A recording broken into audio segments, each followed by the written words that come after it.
यह है ऑडियो प्रस्तुति केवल शैक्षिक, साहित्यिक और मनोरंजन के उद्देश्य से बनाई गई है और यह कहानी इश्क बकलोल नाम के नोवेल से लिया गया है जिसके लेखक देवेश पांडे जी है। हम बस इसका ऑडियो वर्जन लोगों को सुनाते हैं। इसमें प्रयुक्त मूल सामग्री पाठ, कहानी, पात्र, संवाद उनके संबंधित लेखक और प्रकाशक की बौद्धिक संपत्ति है। यदि किसी भी सामग्री के कॉपीराइट का उल्लंघन प्रतीत होता है तो कृपया हमें ईमेल द्वारा सूचित करें। हम तुरंत उस सामग्री को संशोधित या हटाने की कार्यवाही करेंगे। हम इस चैनल पर किसी भी प्रकार के व्यावसायिक लाभ हेतु कॉपीराइटेड सामग्री का दावा नहीं करते। अगर किसी के पास इसके कॉपीराइट हो और उनको कोई प्रॉब्लम हो तो वो हमसे स्ट्राइक देने से पहले संपर्क करें। लराना कंपनी। स्टोरी टेल, अक्टूबर 2008, मुंबई।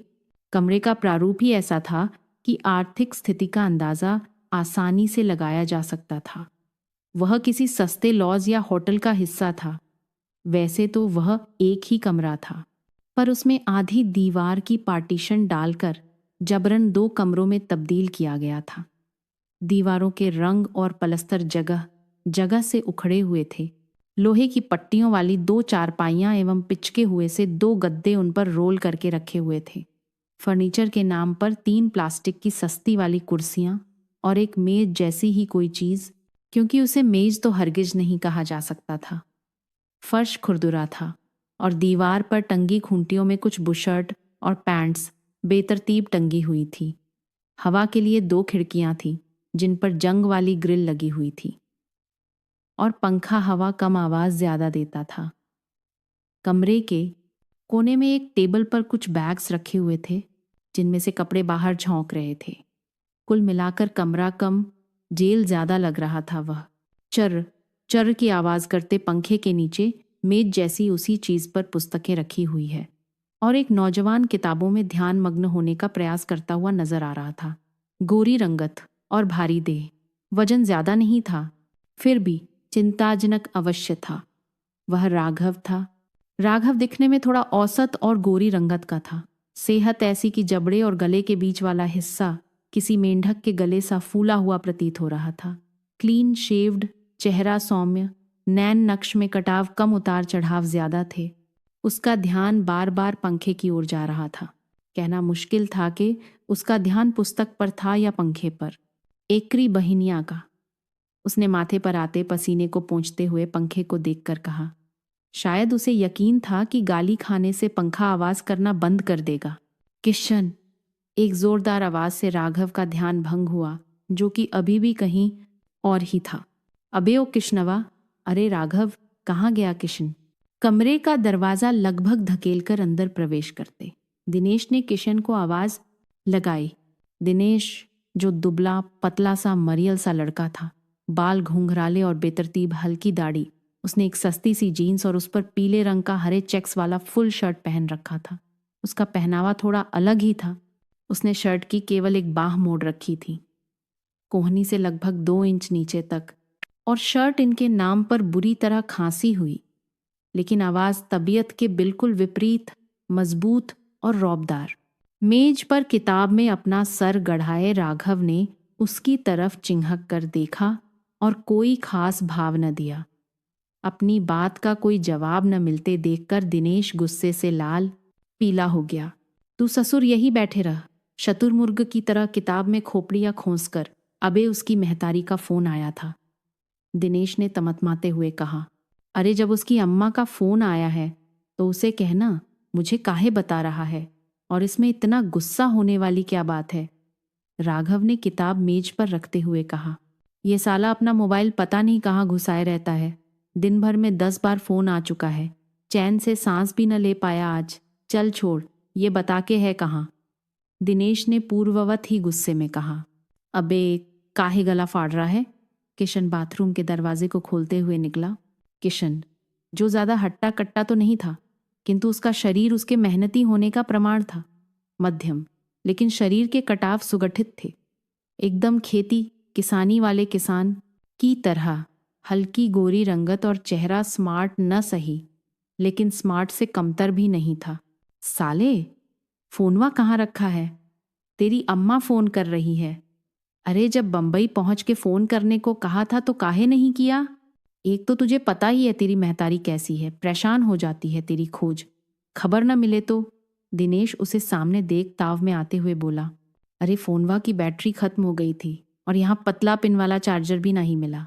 किशन सफाई देते हुए बोला, तू सार रह गया बक एट द का बक एट द ही, हमारे फोन से ही कर देता। और कौन बोला तुझे गाना सुनने को? हम साले पूरे सफर में पढ़ते हुए आए और तू लगा हुआ था हेडफोन ठूंस के अपने कुमार, सानू और अभिजीत में। ले फोन पकड़ और बात कर ले, बूढ़ा परेशान है कब से। इतना कहकर दिनेश ने अपना नोकिया 6600 उसकी तरफ बढ़ा दिया। अरे तू ही तो यार है अपना, तू ना ही फोन देगा तो और कौन देगा? चल पहले अम्मा से बात कर लूँ, फिर तुझसे करता हूँ। इतना कहकर किशन ने कीपैड पर नंबर डायल करना शुरू कर दिया। हाँ अम्मा। किशन। बिना किसी औपचारिकता के किशन ने बात करनी शुरू कर दी। नाही नाही, कुनो तकलीफ नाही भई, एकदम आराम से पहुंच गए रहे। हाँ कमरा मिल गज रहा और खान पान के भी कुनो दिक्कत नाही है। ई राघव और दिनेशवा है ना साथ में, फिर काहे के फिकर, बनाए खाए लेत है। हाँ पढ़ाई भी चलुए है, 4 दिन बाद परीक्षा है, बस खत्म कई के तुरंते चालू टिकट ले के सीधे गांव खातिर निकलब।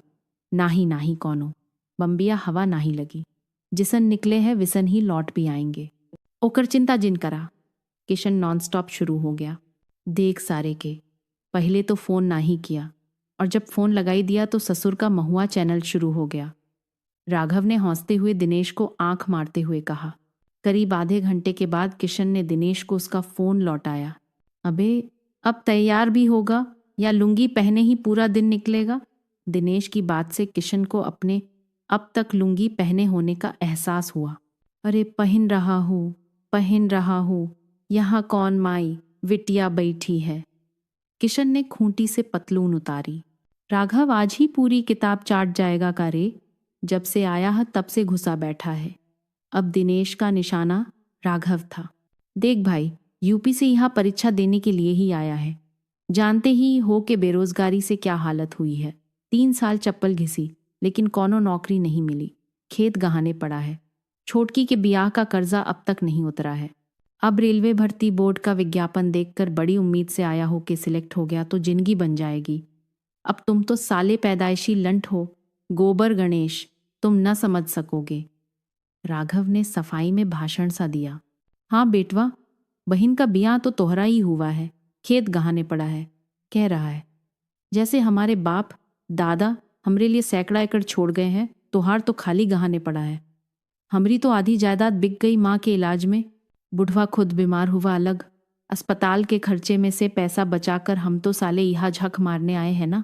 दिनेश उसकी दुख भरी दास्तान के प्रत्युत्तर में बोला। भाइयों बस करो अब काहे बेफुजुल में बकैती कर रहे हो।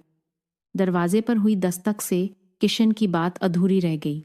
अब यहाँ होटल में कौन आ गया? राघव झुंझलाते हुए बोला और दरवाजा खोलने आगे बढ़ा। आ रहे भाई, थोड़ा सन्न करो। राघव ने कुंडी खोली। दरवाजे के बाहर गैलरी में कुछ लोग खड़े थे, अधिकतर सफेद कमीज पहने हुए थे। उनकी अगुवाई में एक रौबीला व्यक्ति खड़ा था, जिसके सांवले चेहरे पर भारी भरकम मूंछें उसे किसी दक्षिण भारतीय फिल्म के खलनायक की तरह प्रस्तुत करती थी। आंखों पर रे बैन का चश्मा और गले में मोटी मोटी कड़ियों वाली सोने की चेन, उंगलियों में एक सोने की अंगूठी और बाकी 2 किसी मणिक से जड़ित अंगूठियां थी। जी कहिए, राघव ने इतने लोगों को एक साथ देखकर चौंकते हुए कहा। तुमचा नाव काये? मूछ वाले रौबीले व्यक्ति ने राघव से प्रश्न किया।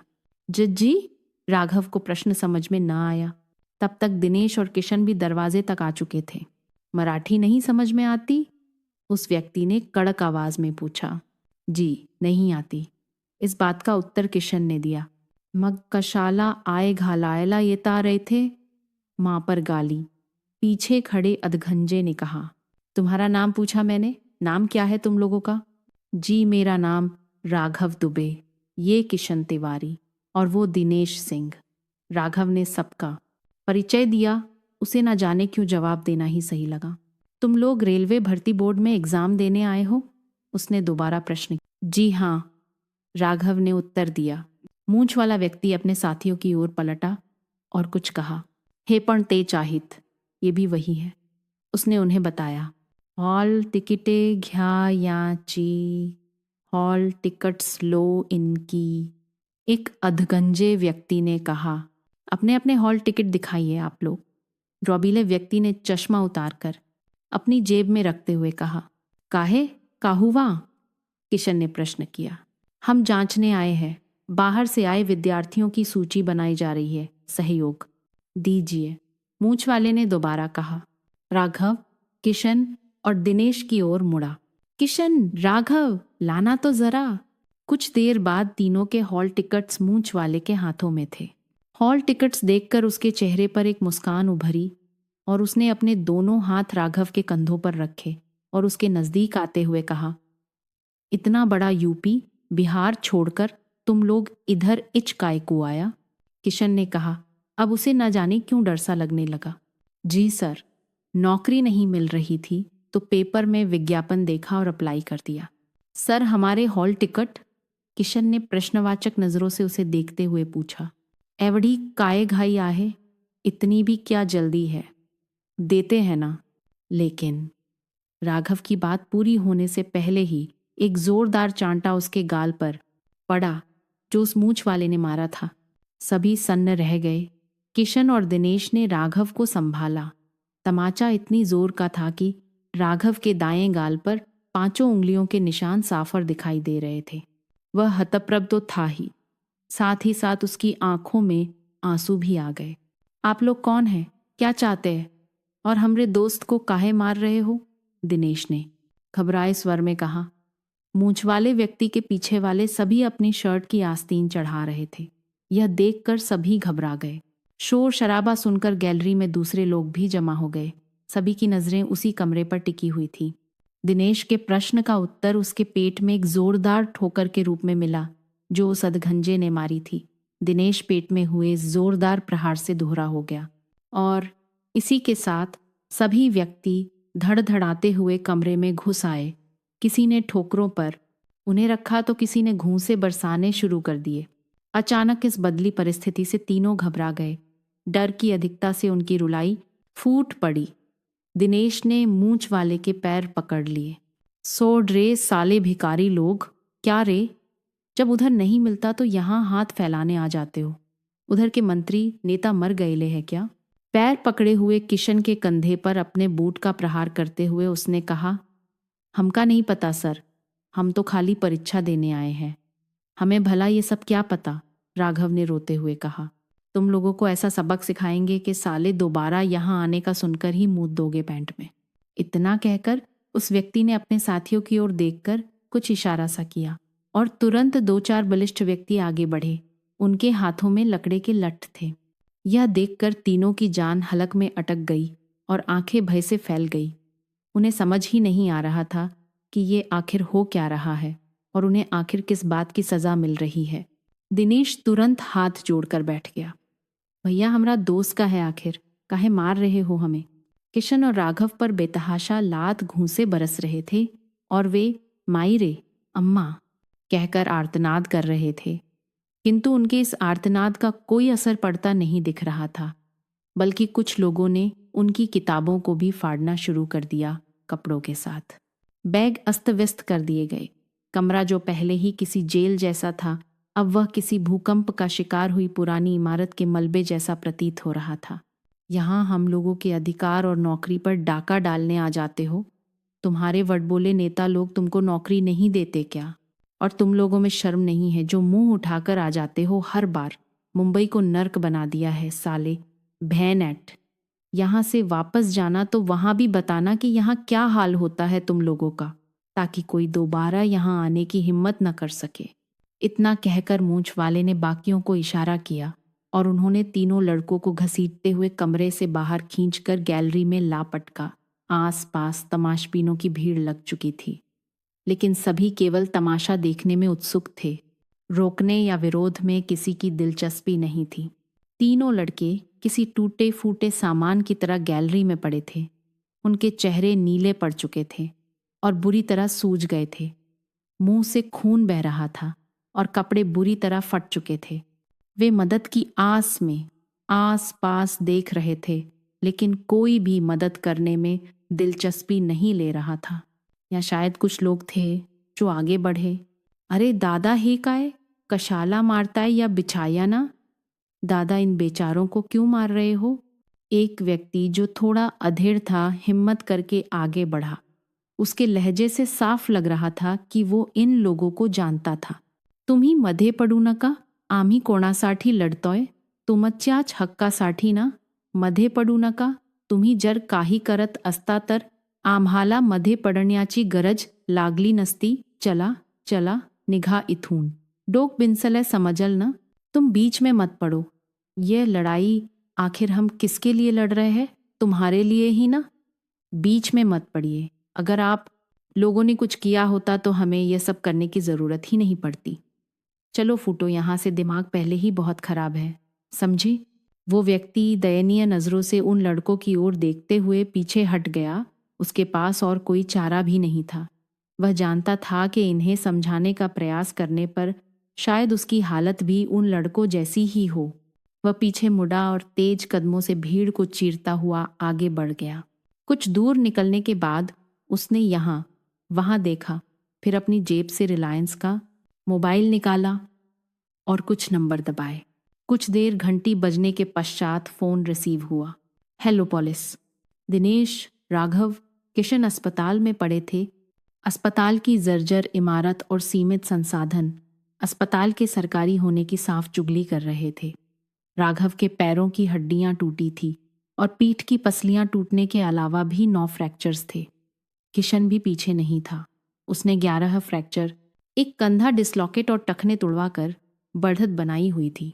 और दिनेश, वह अव्वल आया था। बदन का शायद ही कोई हिस्सा बचा हो जहां पट्टी या पलस्तर न लगा हो। हाँ, फ्रैक्चर में दिनेश और किशन का टाई हो गया था 11-11 से, किंतु जबड़ा टूटने और खोपड़ी में 6 टांके लगने के कारण वह विजेता था। हर ओर दवाइयों की अजीब सी गंध फैली हुई थी और एक अधेड़ सी नर्स जिसने मटमैनले रंग की साड़ी पहनी हुई थी, वह दिनेश की ग्लूकोज में कोई सिरिंज डाल रही थी, जिसके तुरंत बाद ग्लूकोज का रंग पीला हो गया। उसके चेहरे को देखकर लगता था मानो सुबह सोकर उठते ही सीधे अस्पताल आ गई हो। तीनों टूटे फूटे अवशेष लिए बेड पर पड़े थे। रेक्सिन के स्काई ब्लू वाले गद्दे थे जो पता नहीं किस चीज से भरे थे, जो उनकी मोटाई को 2 इंच से न ऊपर रखते थे न नीचे। राघव के चेहरे पर पट्टी बंदी होने के कारण वह बेड से सीधे देख पाने में असमर्थ था। इस वजह से उसकी नजरें सीधी छत को ताक रही थी। छत पर एक पंखा लटका हुआ था जो इतनी कम गति से घूम रहा था कि यह तय कर पाना मुश्किल हो रहा था कि पंखा चलने से हवा आ रही है या हवा चलने से पंखा चल रहा है। ऊपर से पंखा जिस कदर हिचकोले खा रहा था, उससे प्रतीत होता था कि अब गिरा कि तब गिरा, चर चर की आवाज अलग से। एकरी बहनिया का ऐट ऐट, राघव ने मन ही मन सोचा, क्योंकि बोलने लायक तो वह था ही नहीं। उनके सामने ही एक कुर्सी पर हवलदार बैठा हुआ था, हाथ में चाय लेकर, रुमाल से मुंह पोंछते हुए। अदब के मटमैले बाल, काले सफेद रंगों की खिचड़ी बनी हुई घनी मूंछें जिससे होंठ दिखाई ही न दे रहे थे, और मोटे ग्लास का चश्मा। चेहरे का रंग एकदम तांबे जैसा, हल्की झुर्रियां पड़ी हुई। उसने अपने मोड़े हुए पैरों का टेबल की तरह इस्तेमाल करके उस पर कुछ कागज और पेन रखे हुए थे जिस पर बयान लिखने की कोशिश सी की गई थी। हुलिया उसकी ईमानदारी की चुगली कर रहा था। फिल्मी ईमानदार हवलदार। उस हवलदार ने चाय का घूंट लिया। बाहर काफी शोर शराबा हो रहा था, जिस वजह से उस हवलदार का ध्यान बार बार बाहर जा रहा था। अरे पाटिल, किसी को अंदर मत आने दे, या चा आयला साले। पहुंच जाते हैं हर जगह मीडिया वाले। हवलदार ने वार्ड के बाहर मातहतों को निर्देश दिया जो शायद मीडिया से निपट रहे थे। हाँ, तो तुम तीनों में बोलने की हालत में कौन है? हवलदार ने तीनों को देखते हुए कहा। जी मैं, किशन ने हथेली से इशारा करने का प्रयास किया। तुम लोगों का नाम राघव दुबे, किशन तिवारी और दिनेश सिंह लिखवाया था ना? हवलदार ने चाय का गिलास बगल वाली ड्रेसिंग टेबल पर दवाइयों के पास रख दिया। किशन ने हाँ में सर हिला दिया। तुम्हारे बयान के अनुसार तुम सभी लोग उत्तर प्रदेश के जिला जौनपुर, थाना सुजानगंज के अंतर्गत आने वाले माधोपुर से हो और मुंबई में रेलवे बोर्ड की परीक्षा देने आए थे जिसका पता आप लोगों को वहां के अखबार में छपे रेलवे भर्ती बोर्ड के विज्ञापन से चला, सही है ना? हवलदार ने कागज पर लिखते हुए बिना सर ऊपर किए ही पूछा। जी सर, किशन ने मरी सी आवाज में कहा। क्या मायला, कमाल है, रेलवे भर्ती मुंबई में और जाहिरात यूपी में, क्या चल रहा है देश में? चल छोड़ ये सब, आगे का बता। अपने गले को खंखार कर ठीक करते हुए हवलदार ने कहा। हम तीनों एक सस्ते होटल में ठहरे हुए थे, जो रेलवे कॉलोनी के नज़दीक ही है। वो होटल में हमरे जैसे और भी परीक्षार्थी थे। दोपहर में अचानक कुछ लोग आए और हमारा नाम वगैरह पूछने लगे और खुद को रेलवे बोर्ड से बताने लगे। हमने जानकारी दी और देते ही हमें मारने पीटने लगे। कुछ समझ नहीं आया कि काहे कर रहे हैं। पूछने पर हमारी किताबें, कपड़े फाड़ दिए और डंडों से बेरहमी से पीटा। सारा का सारा मंजर पुनः किशन की आंखों के सामने सजीव हो गया। एक पल के लिए रुककर फिर किशन ने कहना शुरू किया। इतने पर भी उनका मन ना ही भरा और उन्होंने हमारे हॉल टिकट्स फाड़ दिए। हम रोते रहे कि ऐसा मत कीजिए, लेकिन वे ना ही माने और फाड़ के ही दम लिए। वर्षों से बेरोजगारी झेल रहे थे, यही एक उम्मीद थी, लेकिन हॉल टिकट के फटते और हड्डियों के टूटते ही सब खत्म हो गया। हमने किसी का आखिर क्या बिगाड़ा था? हमें किस बात की सजा दी गई? कहते कहते उसका गला भराया। तुम लोगों पर आरोप था कि रेलवे कॉलोनी में लड़की छेड़ी और मोबाइल भी चोरी किया, इसलिए तुम लोगों को मारा। हवलदार ने किशन को देखते हुए कहा। ये झूठ है, हमने ऐसा कुछ भी नहीं किया। स्टेशन से आते ही सबसे पहले होटल का जुगाड़ किया और होटल मिलने के बाद से हम 1 मिनट के लिए भी बाहर नहीं निकले। आप मैनेजर से काहे नहीं पूछ लेते? अपने ऊपर लगे झूठे आरोपों को सुनकर दिनेश दर्द के बावजूद बोल पड़ा, लेकिन बात पूरी होते ही दर्द के एहसास से उसकी कराह निकल गई। ये बाल देख रहे हो ना, ये धूप में सफ़ेद नहीं किए हैं। इतना तो मैं भी जानता हूं कि कौन सच बोल रहा है और कौन झूठ। हवलदार ने मटमैनले और सफ़ेद बालों की खिचड़ी की ओर इशारा करते हुए कहा। लेकिन क्या है कि ये सब है पॉलिटिक्स के लफड़े। इसमें सच को झूठ और झूठ को सच बताया जाता है। अभी EFIR दाखिल नहीं हुई है उनकी ओर से तुम लोगों के खिलाफ। इसका मतलब समझते हो ना? आपकी ओर से भी पहल न हो तो अच्छा है। हवलदार ने आस पास देखते हुए सावधानी से कहा। आप हमें ही धमकी दे रहे हैं सर। दिनेश को आश्चर्य हुआ। हवलदार उठा, टेबल से अपनी टोपी उठाई और सर पर रखते हुए कहा। धमकी नहीं है, सलाह है। देखो तुम बाहर से आए हो, नौजवान हो। जिन लोगों का इसमें हाथ है वे पहुंच वाले लोग हैं। देखो सारी जिंदगी पड़ी है आगे। जाओ गांव, लौट जाओ। यहाँ की राजनीति में पड़ोगे तो कहीं के न रहोगे। मेरी सलाह थी बस। अब मानना न मानना तुम्हारे ऊपर है, सोच लो। इतना कहते हुए हवलदार वार्ड के बाहर निकला। तीनों हताश होकर उसे जाते हुए देख रहे थे। क्रोध और दुहक के मिले जुले भाव उमड़ आए तीनों के चेहरों पर। आज फिर एक बार प्रांतवाद की आग ने बेकसूरों को अपना निशाना बनाया। रेलवे बोर्ड की परीक्षा में आए उत्तर भारत के छात्रों को आज एक संगठन द्वारा दौड़ा दौड़ा कर पीटा गया। कई छात्र घायल हुए हैं और दहशत के साए में जी रहे हैं। परीक्षा दिए बगैर उन्हें बैरंग लौटना पड़ रहा है। छात्रों को होटलों से निकालकर पीटा गया है और उनके सामानों को भी तहस नहस कर दिया गया। मामले की संवेदनशीलता को नज़रअंदाज करते हुए उत्तर भारत एवं मुंबई के नेताओं के गैर जिम्मेदाराना बयान बदस्तूर जारी है। इस मुद्दे का पूरा लाभ राजनीतिक पार्टियों द्वारा उठाया जा रहा है और आरोप प्रत्यारोप का एक दौर चल निकला है। राजनीति के इस घिनौने खेल फायदा केवल और केवल राजनीतिज्ञों का ही हुआ है और नुकसान केवल छात्रों को उठाना पड़ा है। कई छात्र गंभीर रूप से घायल हैं और कई डर की वजह से पलायन कर चुके हैं। इस वक्त मैं सिविल अस्पताल में हूँ, जहाँ घायल छात्रों का इलाज किया जा रहा है, लेकिन खुद को उत्तर भारतीयों के पैरोकार कहलाने वाले किसी भी राजनीतिक दल ने अभी तक छात्रों की कोई सुध नहीं ली है। कैमरामैन अशोक प्रसाद के साथ मैं Mohit Sharma, all India TV से। दोस्तों, आपको हमारी कहानी कैसी लगी कमेंट सेक्शन में ज़रूर बताना। इसके आगे की कहानी अगले एपिसोड में बताऊंगी। ऐसी इंटरेस्टिंग कहानियाँ सुनने के लिए हमारे वीडियो को लाइक, चैनल को सब्सक्राइब कर दीजिए। तब तक के लिए